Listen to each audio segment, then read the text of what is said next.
आज पक्षवादवाला आणि नेतावादवाला उठलाय.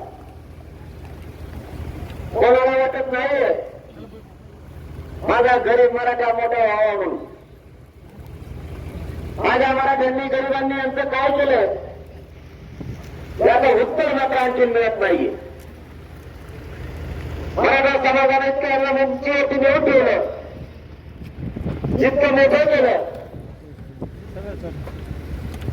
आज आपण अशी संपत्ती यांच्याकडे जमा झाली ती फक्त मराठ्यांच्या जीवावर.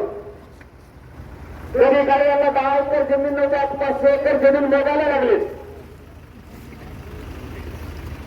कधी काही यांना राहायला घर नव्हतं,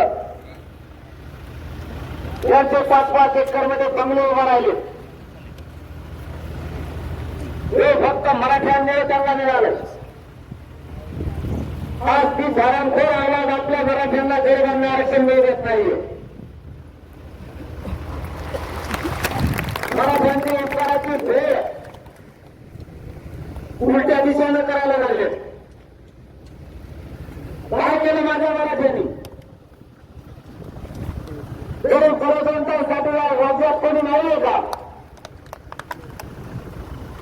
इतक्या मोठा संपूर्ण गरीब मराठा समाज या राज्यात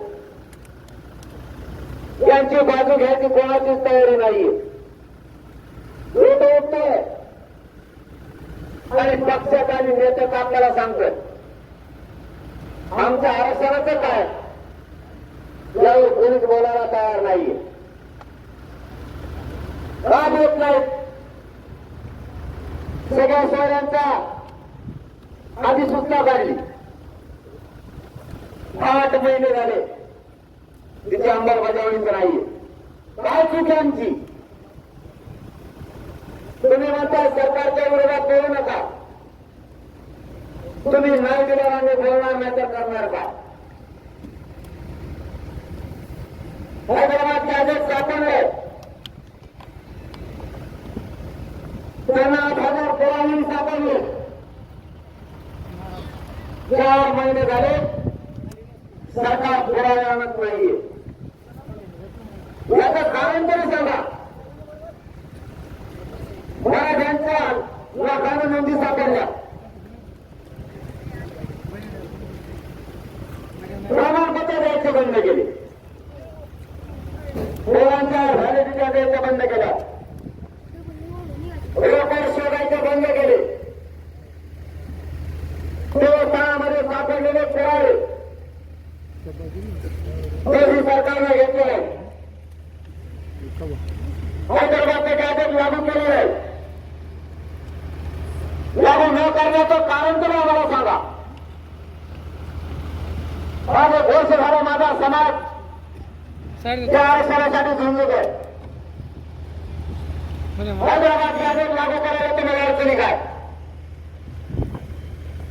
त्या जाणून म्हणून तुम्ही यांचा शोध काढवला. हे आयोग कशामुळे? सातारा संस्थांचं कॅडेट सापडलंय, का लागू केलं जात नाही? बॉम्बे गव्हर्नमेंटचे कायदे ते का लागू केले जात नाही? सरकारची भूमिकाच कळायला तयार नाहीये. नेमकं सरकारला झालंय काय?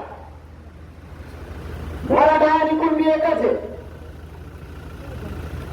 83 टक्क्याला ओबीसीची यादी होती,